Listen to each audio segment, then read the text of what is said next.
Welcome back, Geek fans. It's time again for a Shane Reads. And what did Shane read this time? Batman Incorporated, Volume 2, Gotham's Most Wanted.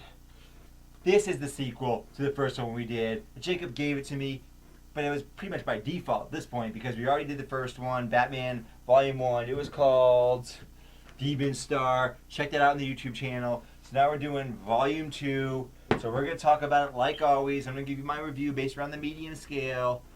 But tell me a little bit about this. Alright, so at the end of the first one, there's some deaths in the Incorporated family.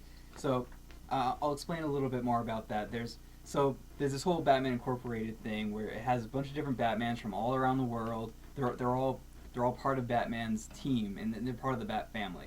So now in this one, there's been some deaths, there's been some tragedy. They're fighting Talia al Ghul, and then, now in this one, it gets even more tragic as the story goes on. So what did you think about this? So again, we're continuing with the flavor of the first one. The first book is crazy, it's out there, it's ridiculous. This book is crazy, out there, and ridiculous.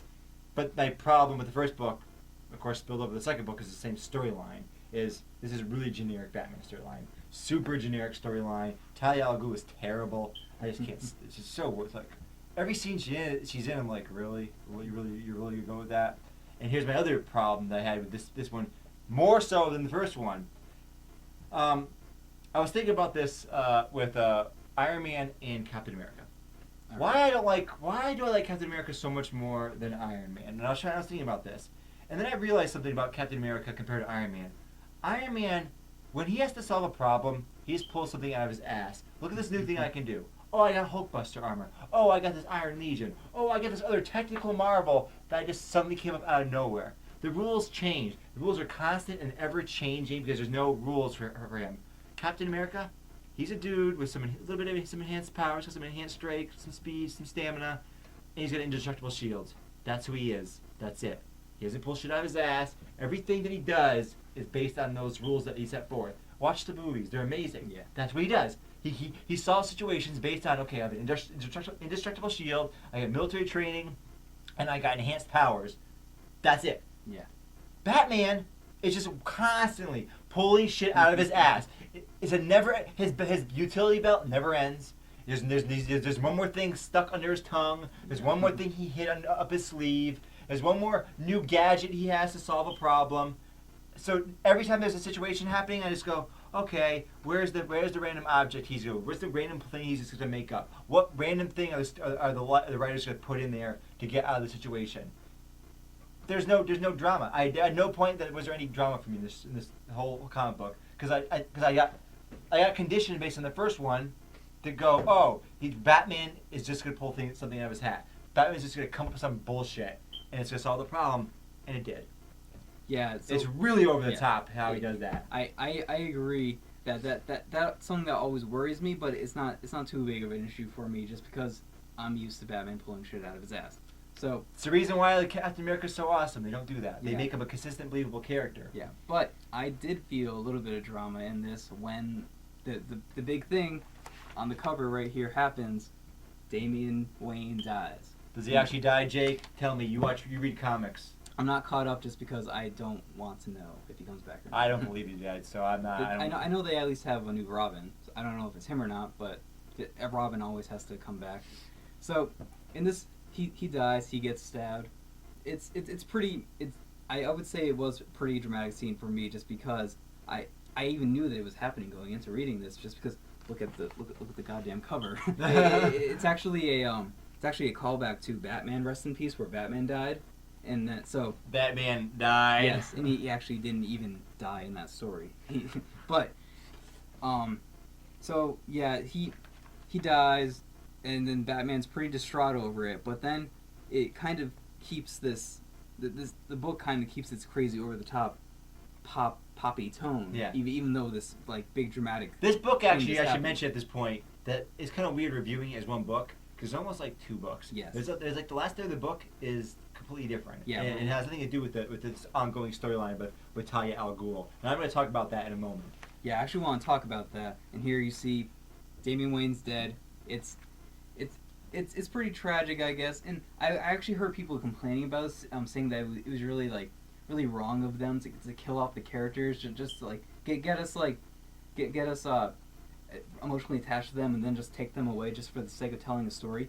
But that's what storytelling is. Yes. That's the point of telling a story, is to get you emotionally attached to characters and then either kill them off or keep them around. You care about their journey. You care about their trials and tribulations. This is the problem with comic books that I've seen consistently with all these books you give, not all of them, but most of them, is they don't care about that. Yeah. That there's too much appeal to what I see as like the prepubescent teenage boy. I mean, all the female characters are just so hilariously ridiculous. I mean, Talia al Ghul. I mean, she's basically naked, like this skin tight suit. I mean, it's kind of embarrassing actually. I'm reading. I'm like, is someone gonna watch me reading this? This is really stupid. Why is she dressed like that? I think a lot of the things with Talia al Ghul, I always think of James Bond movies whenever I see her in I forget where she's from, but in her natural habitat. Like I always think of back to James Bond villains when I think of her. And just this right here, I think of a James Bond scene when I see that right there. And that's a whole other thing, because sometimes Bond has like relationships with his villains, I guess. So that's the whole thing that's going on here. And then another really interesting aspect of the story was when the whole Man-Bat thing happened. I thought that was really cool. Batman actually becomes Man-Bat, which is something that probably should never happen, because that's the whole thing, that like there's Batman and there's Man-Bat. They're kind of supposed to be opposites, I guess. But also the same thing at the same time. I don't even know what I'm talking about anymore. Right, it's so ridiculous. What's happening right now? But let's get to my favorite part of the comic, with what you mentioned before, which is something that's not even a part. Oh, okay, yeah, okay. So let me set this up. So eventually, this problem with Talia al Ghul is resolved. Who cares? It's boring. Like I probably would give the first part of the comic like a medium minus. Like I really actually started getting soured on it after the first one. But then suddenly, the main part of it ends, and we get all these vignettes of Batman Incorporated people. Yeah. Right? So I have two, I'm going to show you two. One is this ridiculous scene where this woman actually has tigers for fists, and look at it. She has tiger heads for fists. Is that the one in Japan? Yes. Yes, I was going to mention this one. This is the most outrageous part of the entire book, and we just mentioned all this other outrageous stuff. But then this one, Japan, just takes it to a whole nother level. It's just insane. She has these two tigers, which turn out to be robots, but she takes off the tiger heads, turns them into fists, and she attacks with fists. She's punching with like tiger. I mean, I can't even explain it. It's so ridiculous. It's so bizarre, but I loved it, and I went with it. I loved all of these little stories. All these little stories were awesome. Now let me turn to the most epic of epics. The best one. The best one by far. It is. Oh wait, let me get a better picture. What's the picture? Just yes, the cloud. Look who's out in the field. Batcow. Moo. He was actually introduced in the first book, and Damian Wayne was like, I'm gonna be a vegetarian. I'm not gonna kill this cow. Yeah, they got a dog, they got a cat, and they got a cow. Yeah. now they have Batcow. Batcow. And then in this whole thing with all these other Batman Incorporated stories, at the end we get Batcow. We get Batcow's own story. And Batcow actually saved the day. Yeah. Oh, someone's crazy. He's stolen a vehicle or something, and he's got a kid on board. But Batcow is there. He gets it from the vehicle. They keep the cape on at all times. No, he's Batcow, Jacob. They have to have the cape. It just makes sense at how it goes. So I loved Batcow, and I love the absurdity.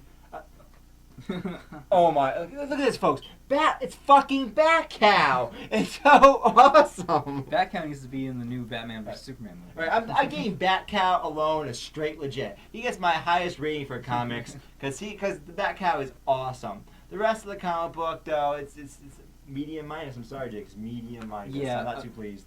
I'll say this. I think that the whole absurdity of all these other stories, they actually worked. And then the absurdity and the rest of the book, it was kind of weird. It was kind of like meshing with. It was trying to like force it in. I felt like, but then they just kind of like threw everything out of the window with the whole Batcow story and then fuck it, let's just go this all the way.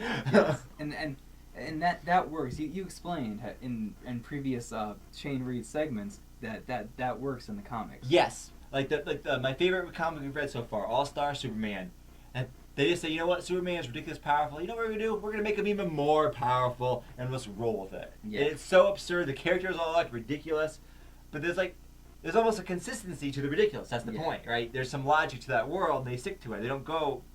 That's what I want. I wanted more Batcow and less Talia al Ghul and generic supervillain take over the city and world crap. I didn't want that. That was garbage. Give me Batcow. Batcow's what I need. Yes. Jacob, what is up next? All right, up next. This doesn't have a subtitle or anything. It's just Hulk from 1999. This is the whole run, giant 12 issues. Ah! So get ready for that. Oh. That's coming up next. Oh, the brutality, folks. So, man, this is kind of boring. I can't really do like a ridiculous thing with this. I should say Hulk. So stay tuned for Hulk. Moving Geeks at the Movies.